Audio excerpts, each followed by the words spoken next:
No va a tomar mucho tiempo. eh, y estas son las dos referencias que estoy utilizando para la primera presentación. Esta primera es una referencia local reciente y la otra tiene un poco más de tiempo, es una guía colombiana, que se las voy a compartir junto con otro material luego a través de Angie. Lo que tienen que tener en cuenta para el diagnóstico de infección del tracto urinario es lo siguiente, ¿no? La clínica es fundamental. Si no hay clínica, no hay propiamente infección.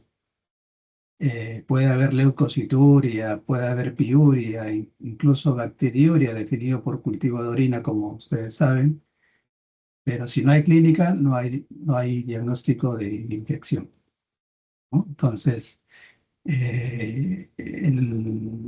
el caso más importante de una bacteriuria incluso no se trata, solo se trata en casos muy puntuales. Cada vez se restringe más el tratamiento porque lo único que uno consigue al tratar el papel y no al paciente es que la bacteria se haga más resistente, ¿no? Por eso que el tratamiento va dirigido solo a mujeres embarazadas o a pacientes que van a ser objeto de algún procedimiento urológico, ¿no? Donde se manipulen las vías urinarias. Solo en esos casos se trata previo al procedimiento. Y hay una referencia que incluye este tema que también se los voy a compartir. Eh, y deben tener en cuenta estas cuatro variables para definir dónde y con qué vamos a tratar a los pacientes. En primer orden, la topografía de la infección, si estamos frente a una infección urinaria de tracto alto o bajo, es decir, si estamos frente a una pielonefritis o una cistitis, ¿no? Eso es con el cuadro clínico. Vamos a ver un poco más detalles ahora. La segunda variable tiene que ver con los factores subyacentes o facilitadores de la infección. Con base en esto, se clasificaba a la infección como complicada o no complicada, ¿no? Verificando las variables si estaban presentes o no, como factores facilitadores. ¿No? No por ser una ITU que sea complicado, sino complicada en el sentido que tiene factores que debían ser tomados en cuenta para ampliar el estudio del caso, independiente de la evolución que pueda tener la infección. Pero lo pongo con menos intensidad porque hay una clasificación reciente de diciembre del año pasado de la Sociedad Americana de Enfermedades Infecciosas en la que relativiza estos factores, como vamos a ver, y solo mantiene el factor de la instrumentación de la vía urinaria como factor subyacente para considerar que la infección es complicada o no, fuera del cuadro general, como vamos a ver. También debemos tener en cuenta cuando se hace la evaluación del paciente, la historia clínica, si hay factores de riesgo de resistencia antibacteriana dirigidos específicamente a la infección del tracto urinario, si están presentes o no están presentes, ¿no? Entonces, eso es parte de la historia clínica. Y también en la evaluación del paciente, verificar si hay señales o criterios de gravedad con el puntaje que ustedes prefieran, ¿no? Y eso va a ayudar a definir si el tratamiento puede ser ambulatorio o es hospitalario, y si es hospitalario, si es una sala general o incluso en una sala de cuidados intensivos. Vamos a ir viendo esto. Eh, la primera variable, la topografía, si la relacionamos con el factor subyacente, hablamos de una ITU baja, una cistitis, cuando hay estos síntomas, eh, ¿no? Síntomas urinarios bajos. y hablamos de una ITU alta, pielonefritis, y además se suma fiebre o lumbalgia o hay una puño-percusión lumbar o en uno de los flancos, ¿no? Puede o no haber síntomas urinarios. Y en cuanto a los factores facilitadores de la infección con los que antes catalogábamos a la infección como complicada o no complicada, lo que está resaltado son los factores que se han relativizado según la última clasificación americana de diciembre del año pasado que les comento. Eh, ya no se considera como un factor especial la alteración anatómica o funcional de la vía urinaria, comorbilidades como diabetes o inmunosupresión, incluso los episodios de infección que puedan haber existido en los últimos meses. eh, Además, si la mujer está embarazada o incluso en pacientes varones, ya eso se relativiza y solo se considera la instrumentación de la vía urinaria como factor de complicación para su desarrollo, ¿no?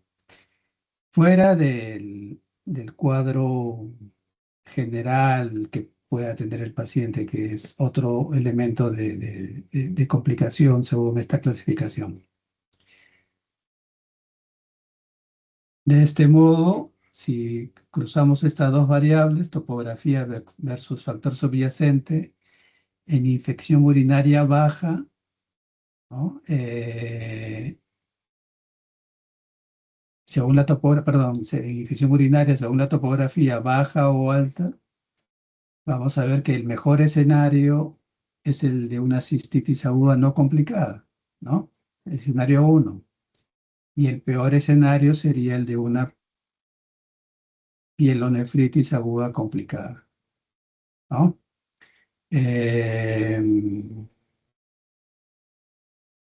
Miren que según esta clasificación americana reciente, ellos consideran a toda infección urinaria alta, o sea, toda pilonefritis como complicada, ¿no? O sea, en ese sentido se estaría anulando este escenario, el escenario 3, ¿no? Porque toda infección urinaria alta o pilonefritis se debe considerar como complicada.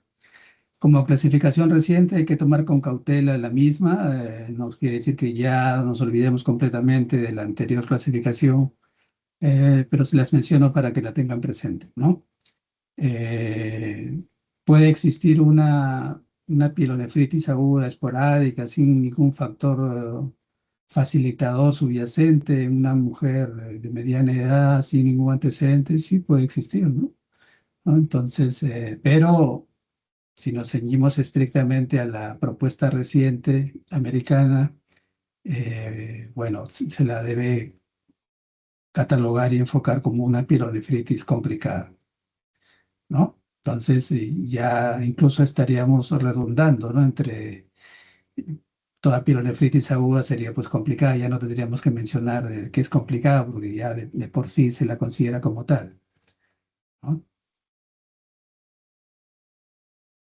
Si hacemos el cruce entre factor subyacente y riesgo de resistencia en una ITU baja, eh, miren que el mejor escenario es el de una cistitis aguda no complicada y sin riesgo de resistencia bacteriana, ¿no? Y el peor escenario, el 4, sería el de una cistitis aguda complicada y con riesgo de resistencia. Complicada probablemente por la existencia de instrumentación de la vía urinaria, como estábamos mencionando, ¿no? Sin contar los otros factores que ya han sido relativizados, ¿no? Eh, entonces, en ITU baja sí puede existir eso de no complicada y complicada según el factor de la instrumentación.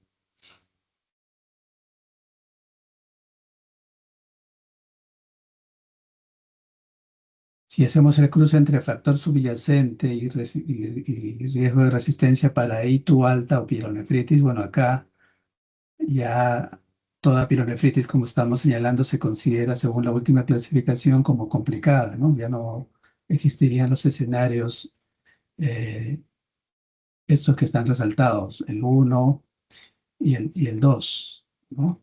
Solo nos quedaríamos pues, con el 3 y el 4, toda pielonefritis aguda con o sin riesgo de resistencia, ¿no? Incluso acá he resaltado complicada porque ya sería una redundancia, ¿no? Porque según la última propuesta, toda pielonefritis aguda ya es complicada en sí. Entonces nos quedaríamos frente al hecho de plantear una pielonefritis aguda sin riesgo o con riesgo de resistencia.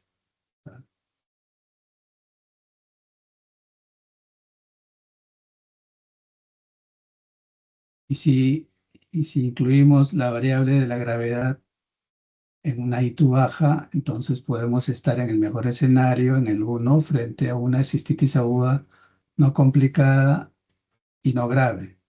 Y en el peor escenario, frente a una cistitis aguda complicada y grave, ¿no? Todo esto nos sirve para definir dónde y con qué vamos a tratar al paciente.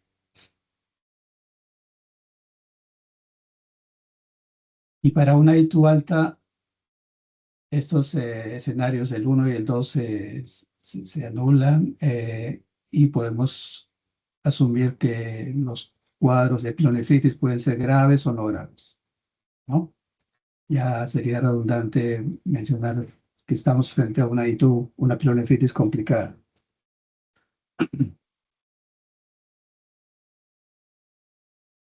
De este modo, ¿cómo podemos enfrentar un cuadro de cistitis aguda sin factores de resistencia, de riesgo para resistencia antibacteriana? Frente a una cistitis no complicada, la propuesta en primera línea es nitrofurantoína o fosomicina. La nitrofurantoína de la presentación común de 100 miligramos se debe usar cada 6 horas por unos 5 días, pero el inconveniente es que no se tolera con facilidad. Entonces, uno puede recurrir a la presentación de liberación prolongada, que es de 100 miligramos cada 12 horas, y esta tiende a ser más tolerable, ¿no? Y puede ser una alternativa. Y está presente en nuestro medio. Acrodantina es un nombre que con el que se puede conseguir. Pero también tenemos la opción de fosomicina, ¿no? En sobres, en dosis única, incluso en sobres de 3 gramos. Puede ser una opción. Pero si por algún motivo no se tolera o no podemos usar estos medicamentos, tenemos la opción de cepalexil, ¿no? 500 miligramos 3 veces al día. Aquí se menciona cotrimoxazol, pero en nuestro medio la probabilidad de éxito con cotrimoxazol es muy baja, ¿no? Uno de cada 3 o 4 pacientes. Entonces, no es una muy buena idea empezar una terapia empírica en cistitis aguda sin factores de riesgo de resistencia con cotrimoxazol y menos con quinolonas como ciprofloxacino, ¿no? En nuestro medio eso varía de acuerdo al territorio donde uno esté. En nuestro medio, cotrimoxazol y ciprofloxacino no son buenas opciones de inicio, ¿no? Recuerden, tengan en cuenta que frente a una cistitis aguda no complicada, sin factores de riesgo de resistencia, el manejo es netamente ambulatorio y no hay necesidad de hacer un cultivo de orina de entrada, ¿no? Y el manejo es esencialmente empírico, ¿no? Por el contexto. Pero si estamos frente a una cistitis complicada y que el manejo se requiere que sea a través del hospital, eh, una opción es cefazolina forma parenteral. Y si el manejo es ambulatorio, puede ser ambulatorio, eh, según el estimado del filtrado del glomérulo. Si es mayor, podemos usar siempre la nitrofurantoína y si es menor, fosomicina, ¿no? A veces lo de la necesidad de hospitalización no es tanto por la gravedad o el cuadro en sí, sino por el perfil de resistencia del caso, ¿no? En el que solo las opciones hay es para uso parenteral y a veces es muy difícil usarlas en el domicilio y hay que recurrir al hospital. Entonces, entonces, deben tenerlo presente. ¿Qué hacemos frente a una pielonefritis sin factores de riesgo de resistencia? Acá ya he anulado lo de no complicado porque ya según la nueva propuesta, toda pielonefritis se debe enfocar como complicada, ¿no? En un caso no grave, con manejo ambulatorio, tenemos la opción de cefalexina, cefuroxima, se menciona cotrimoxazol, pero ya les comento la tingencia. Y si el cuadro es moderado y no es, y uno piensa que no va a ser suficiente el uso oral, puede haber una combinación entre cefalexina o cefuroxima con amicacina. Amicacina por vía intramuscular unos 3 días en simultáneo con cefalexina o cefuroxima. Y si la respuesta es favorable, después de los 3 días de terapia combinada, pueden completar el tratamiento de 5 a 7 días solo con la vía oral, ¿no? Ahora, de acuerdo con el cuadro clínico, la gravedad del caso, si hay necesidad de hospitalizar al paciente, porque hay mucho malestar, deterioro general, intolerancia, no se puede seguir un esquema en el domicilio. Entonces, las opciones son de cefazolina, ¿no? Por vía intravenosa, cada 1 gramo cada 6 u 8 horas. También pueden usar ceftriaxona o la misma micacina, pero esta última con mucho cuidado porque se incrementa el riesgo de injuria renal, ¿no? Con el pasar de los días. Aquí les presento una relación de medicamentos, sus dosis habituales, la frecuencia de uso y el ajuste que hay que hacer según el caso, ¿no? Y además hay que tener en cuenta cuando indicamos o vamos a usar un medicamento, siempre ver si hay interacciones medicamentosas con otros medicamentos que el paciente esté utilizando, ¿no? Entonces, y evaluar siempre el perfil de seguridad. Es muy importante, tanto como la eficacia o la efectividad.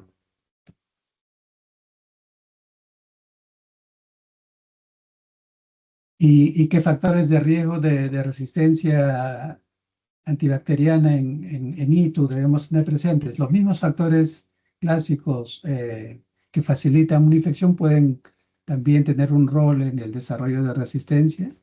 A esto se les suma situaciones de hospitalizaciones recientes y sobre todo uso de antibióticos por vía parenteral, también instrumentación urinaria o uso de dispositivos urinarios, la recurrencia de las infecciones también incrementa el riesgo de resistencia y comorbilidades como la diabetes, ¿no? Sobre todo si el cuadro tiene tiempo y hay manifestaciones tardías de enfermedad. ¿Cuál es el mecanismo de resistencia más común de la Escherichia coli, que es esencial, es el germen más común que ocasiona las infecciones? La producción de beta-lactamasa, después extendido como, conocida como BLE, ¿no? Con sus siglas.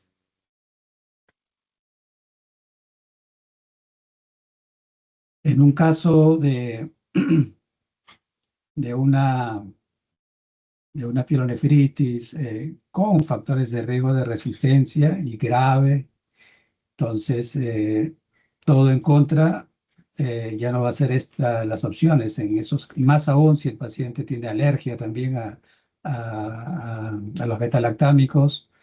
Obviamente, luego de tomar las muestras de orina, sangre, si hay fiebre para cultivos, la terapia empírica debería hacerse pues con carbapenems, ¿no?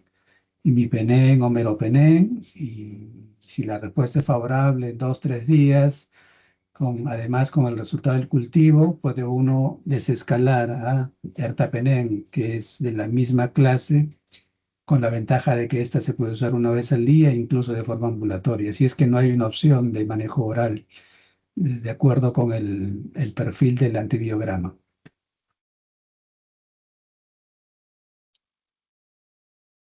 La evolución del paciente con el tratamiento propuesto es diario, es y luego hay que evaluar la tendencia en la evolución a las 48 72 horas. Podría ser que ya dispongamos del resultado del cultivo para intentar una desescalada del antibiótico, de preferencia a vía oral, y procurar una alta temprana, ¿no?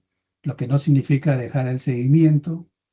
Y si la respuesta ha sido favorable, no hay necesidad de tener o buscar un cultivo de control, ¿no? Suficiente con la respuesta clínica. Pero en toda, en toda cuadro de infección urinaria complicado, sí es conveniente tener un cultivo de inicio para luego dirigir el tratamiento de acuerdo al resultado. Si en la historia del paciente hay resultados de cultivo de orina de meses anteriores, eso es muy valioso para dirigir o armar la terapia empírica mientras obtenemos el resultado del cultivo del episodio presente, actual. Vamos a complementar esto con unos tres casos recientes. El primero es de una mujer adulta mayor que es nueva para el consultorio de medicina interna, infectología. Le envían desde ortopedia y está en un prequirúrgico por una cirugía de rodilla, ¿no? No tiene ningún antecedente de interés, está sintomática, pero en la evaluación preoperatoria obtienen un cultivo de orina positivo a Escherichia coli pan sensible, ¿no? Aquí hay una tingencia desde ya, no, en general no se recomienda una búsqueda de bacteriuria en pacientes asintomáticos sin antecedentes que van a ser objeto de cirugías como esta, ¿no? En ortopedia, pero está muy arraigado el tema y es difícil un poco superar esto, ¿no? Hay mucho temor incluso de que la zona operada o alguna prótesis pueda complicarse con una infección a partir de una bacteriuria, ¿no?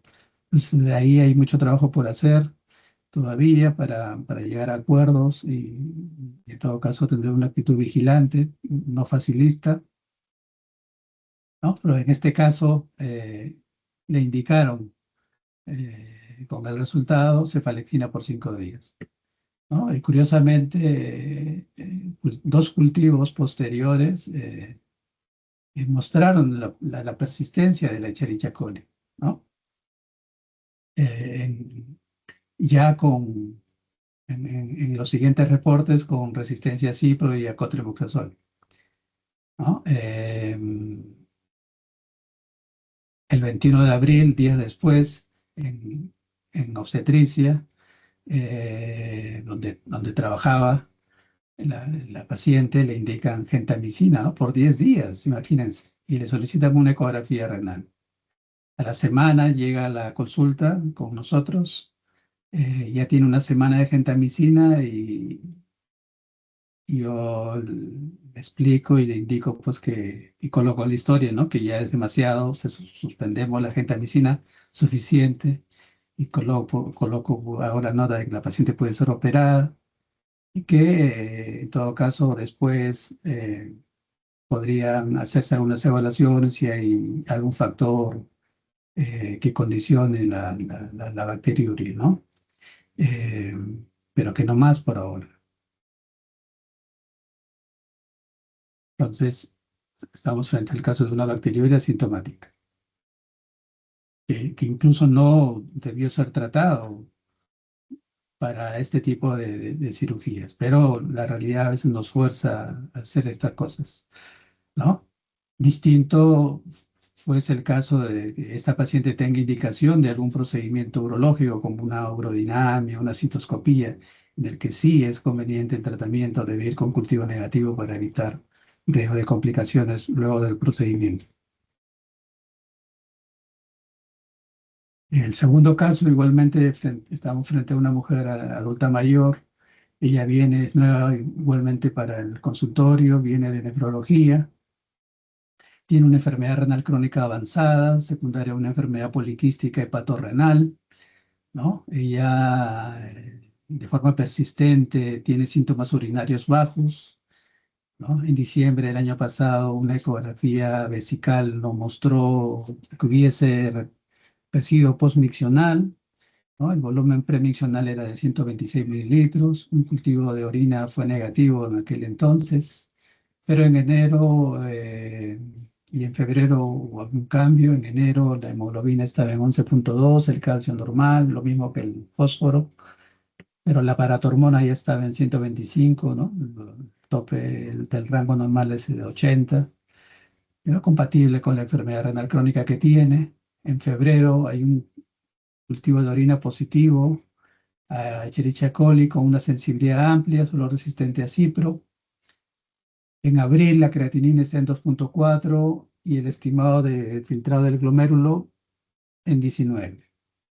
¿No? En este caso, dado el cuadro clínico, se le propone fosfomicina y el estimado del glomérulo, de la función del glomérulo, se le propone un esquema con fosfomicina oral, tanto como tratamiento como profilaxis, como prevención, ¿no? En este caso estamos frente pues, a una cistitis complicada, ¿no? Por el Escherichia coli con una sensibilidad amplia.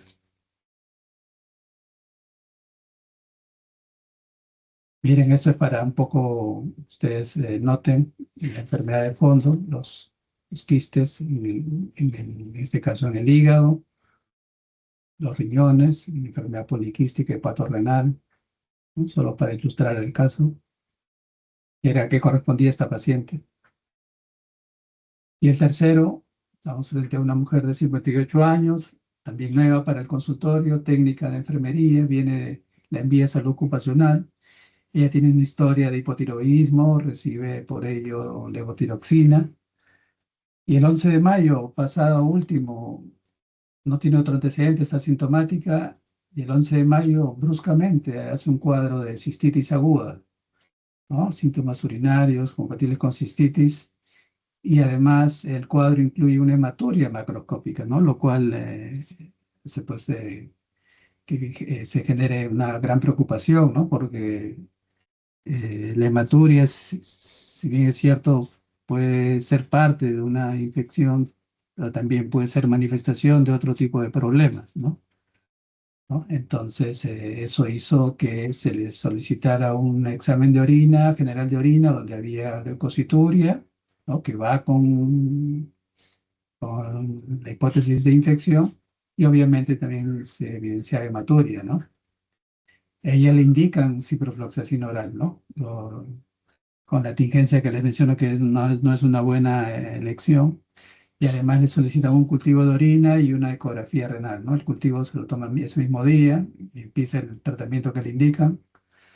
Al día siguiente la veo en consultorio, la paciente se siente claramente mejor, está entonces, por eso propongo, a pesar de la tingencia que les he hecho, mantener el tratamiento. El cultivo de orina está en proceso y le agrego una solicitud de ecografía vesical, ¿no? Porque el cuadro es de cistitis y ella le habían solicitado una ecografía renal, cuando el cuadro es, que no está del todo mal, pero el cuadro que presentó es más bien vesical, ¿no? Entonces le agrego una solicitud de ecografía vesical. 3 días después la reevalué en consultorio, la evolución siguió siendo favorable y ella está asintomática.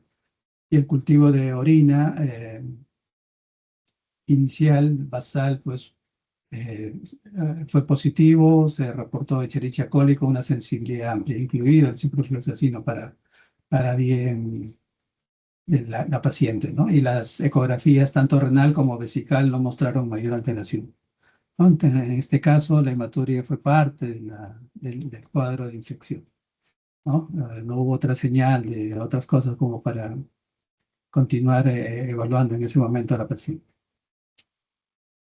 Muy bien, Angie, con esto termino el primer tema, ¿sí? Si me dejas un instante, colocar la siguiente presentación. Sí, doctor, lo esperamos. Gracias.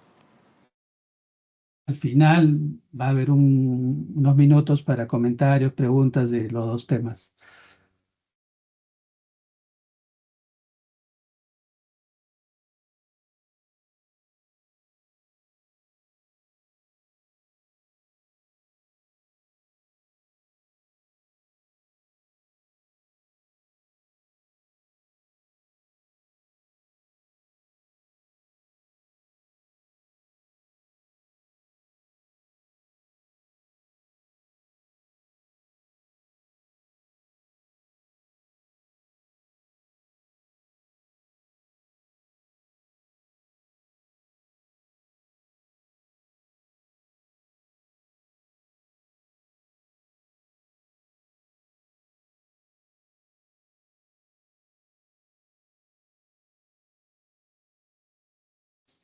¿Se observa? Sí, doctor, sí se ve. Empezamos entonces. Este es el segundo tema. Trata sobre el carcinoma renal, células renales. Aquí la referencia principal.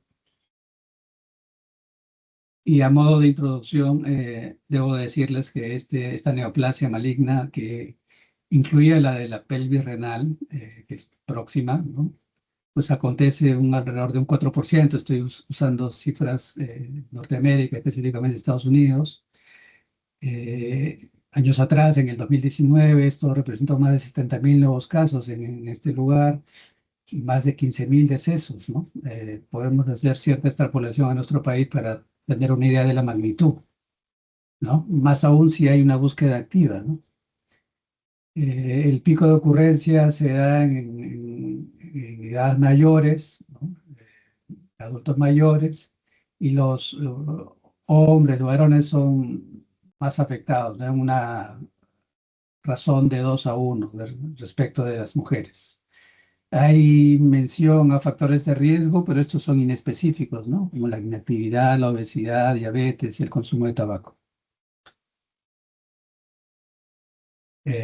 Siempre como introducción debemos tener presente que esta neoplasia maligna puede tener un origen familiar y por eso es importante la historia clínica para ver si hay antecedentes que puedan estar relacionados. Hay que hacer esa búsqueda, ¿no? El segmento más común de afectación del nefrón es el túbulo contorneado proximal y la histopatología es variada, no es única, ¿no? La más común es ciertamente la de células claras, pero no es la única. Aquí los datos adicionales de la estadística americana, ¿no? El que se presenta en dos columnas, las neoplasias malignas más comunes, las 10 más comunes según el sexo, en varones y en mujeres. Y lo que está resaltado con amarillo es la posición que tiene el cáncer renal en varones y en mujeres, ¿no? O sea, está dentro de los más comunes y hay que tenerlo presente. Haciendo la salvedad que en el caso de varones en nuestro país nosotros tenemos más cáncer de estómago que de colon, ¿no? Los americanos es al revés, ¿no? Y en el caso de las mujeres tenemos una más prevalencia de ocurrencia de cáncer del cuello del útero, ¿no? También tenemos de mama, pero tenemos más cáncer de cuello del útero que en Norteamérica, en Estados Unidos, ¿no? Pero aún así eh, deben tener presente que la neoplasia renal también está dentro de las más comunes. En cuanto al cuadro clínico, miren, puede haber hematuria hasta un 60%, macro, micro, micro casi siempre, pero macro puede ser hasta un 60%, puede haber un dolor y una masa en el flanco, un 30% de casos, y la triada de dolor, masa y hematuria se puede presentar en un 10%, o sea, es decir, en 1 de cada 10, pero, pero esto puede ser una señal de una enfermedad avanzada también, ¿no?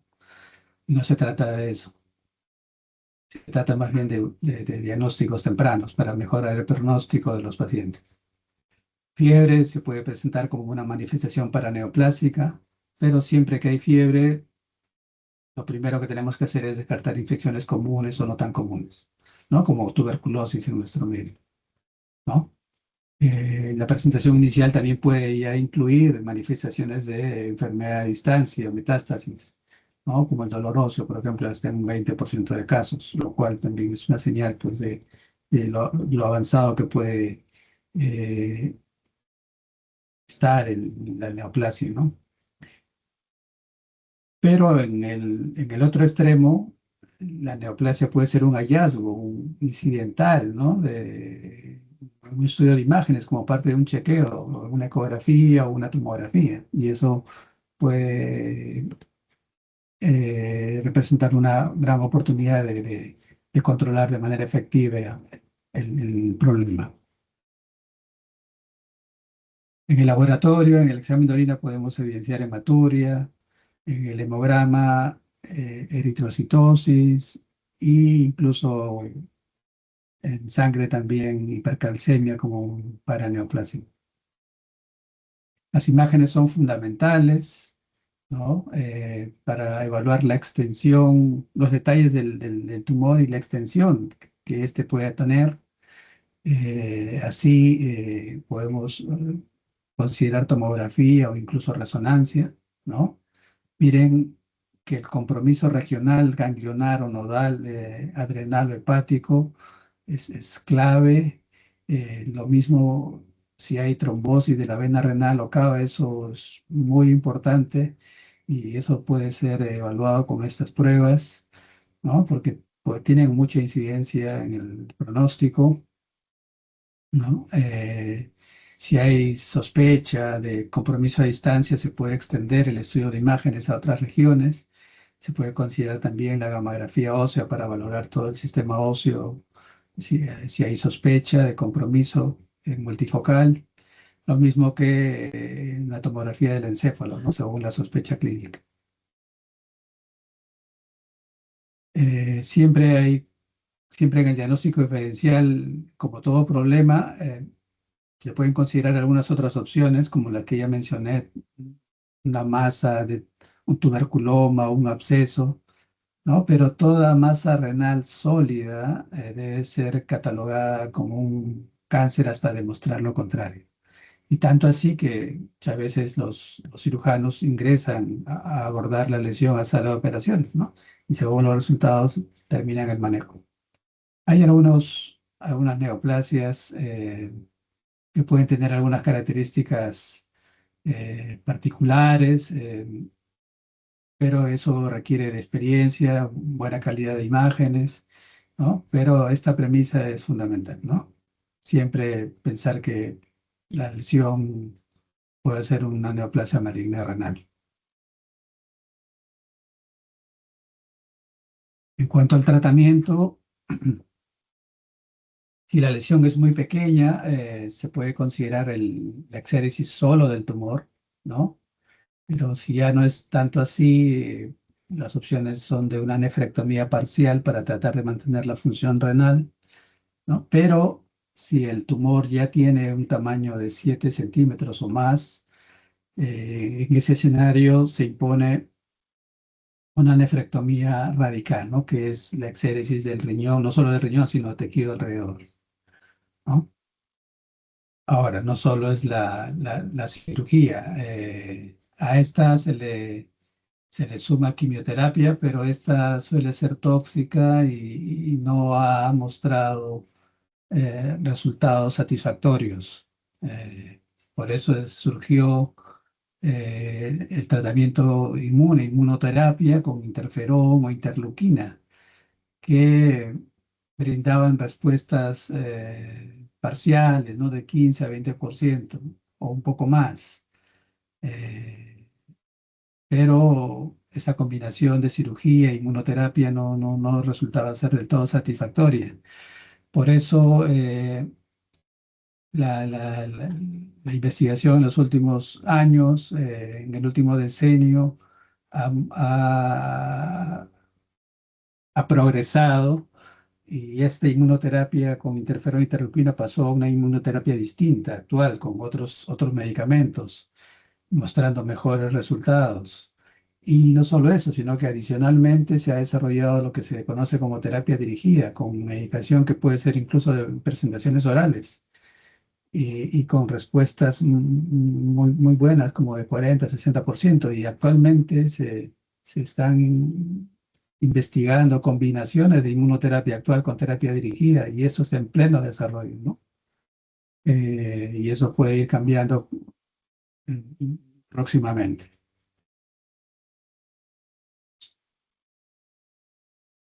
El pronóstico tiene que ver, está muy relacionado con la extensión del problema.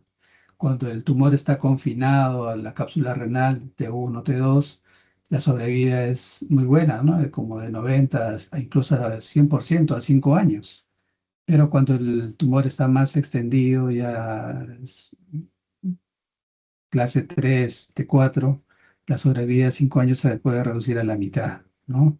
Y si ya el tumor ha comprometido el ganglio regional, ¿no? Entonces, miren, la sobrevida a 5 años es muy pobre, ¿no? Como de 15% menos. Ya en algunos casos particulares con intervenciones específicas, el pronóstico puede variar, pero eso ya son casos particulares, ¿no? Lo otro es a modo general, que es lo que tenemos que tener presente.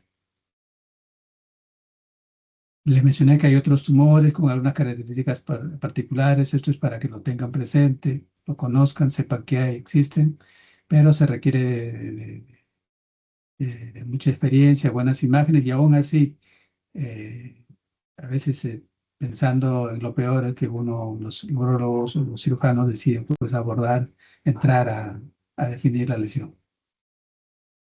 Pero no todo está relacionado al cáncer primario renal, también debemos mencionar a la neoplasia renal secundaria, ¿no? Como extensión, metástasis de otro. Y esto no es del todo infrecuente. Miren, 20% de casos de cáncer de pulmón, 10% en casos de cáncer de mama, otro 10% en cáncer de estómago que pueden afectar secundariamente al riñón. Y la neoplasia de un riñón puede venir del otro riñón también. Un riñón puede hacer metástasis al otro riñón, ¿no? Cuando los tumores malignos son sólidos, órganos sólidos, hablamos de metástasis, ¿no? Pero cuando el compromiso renal es como consecuencia de una leucemia o un linfoma, ya el compromiso es más difuso, nos tiende a haber hablamos de infiltración más que de metástasis. Y esta puede abarcar más zonas del riñón, o incluso todo.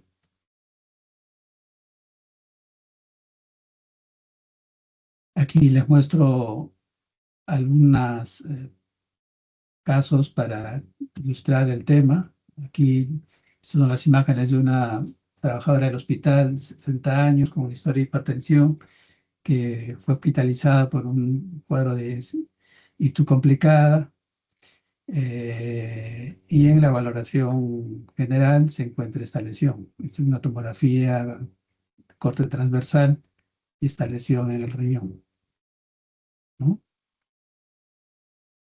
Siempre que hay un compromiso de la vía urinaria, riñón, vejiga, uréteres, en lo posible pidan una tomografía como de la vía urinaria, como urotomografía, como sin contraste de acuerdo al caso, para valorar mejor las, las, las vías urinarias, ¿no? Entonces van a aprovechar mejor el procedimiento. En este caso no hubo una imagen en particular, aquí se aprecia la lesión en otro corte. Al final de controlar el episodio de infección, ya pasó a la lista de espera de urología para abordar la lesión. Este es este es un caso que les voy a compartir también, ¿no? Una masa renal, un paciente con masa renal, que el paciente fue operado, ingresó a resección con la sospecha de una neoplasia maligna, pero terminó siendo un tuberculoma, ¿no? En otros casos se puede comportar como absceso tuberculoso o propiamente como un tuberculoma, ¿no? Entonces, en nuestro medio, con mayor razón, dada la prevalencia de este problema, debemos tener presente y hacer las pruebas respectivas antes de tomar una decisión tan importante como entrar a sala. Sería bueno que revisen el caso. Aquí otro con una metástasis tardía, le llaman ellos, de un carcinoma renal. Sería bueno que revisen el caso, lo mismo que este último, tumor de un gran volumen, ¿no? Eso se los voy a compartir para ver si en algún momento pueden tener ocasión de revisarlo y aprovechar los mismos.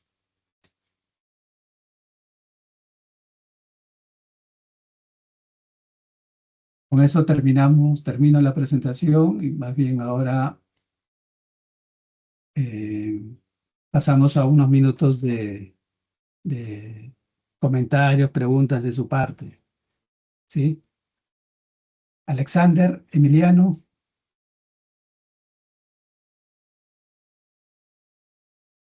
Sí, doctor. hola, ¿tienes alguna pregunta, comentario? Por mi parte, todo claro por la clase, ¿no? Bien, Angie, Todo claro, doctor. Estuvo bastante interesante sus presentaciones. Fred, Sí, doctor. ¿alguna pregunta, comentario, Fred? Eh, Todo claro, doctor. Me ha parecido interesante los casos clínicos que se han presentado. Muy bien. Yanela, Doctor, buenas noches. Igual, de mi parte todo claro, doctor. ok. Johan, Doctor, muy buenas noches. Sí, doctor, todo claro. Muchas gracias por la clase. ok. Kiara, Buenas noches, doctor. Sí, se ha entendido la clase. Muchas gracias, doctor. Kimberly, Buenas noches, doctor. Sí, pues muy gratas sus dos clases, doctor. Ha sido entendible y ha sido dinámico con el tema de la presentación de los casos clínicos. Muchas gracias.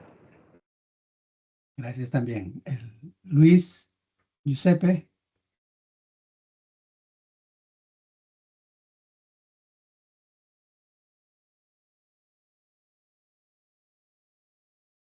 Luis,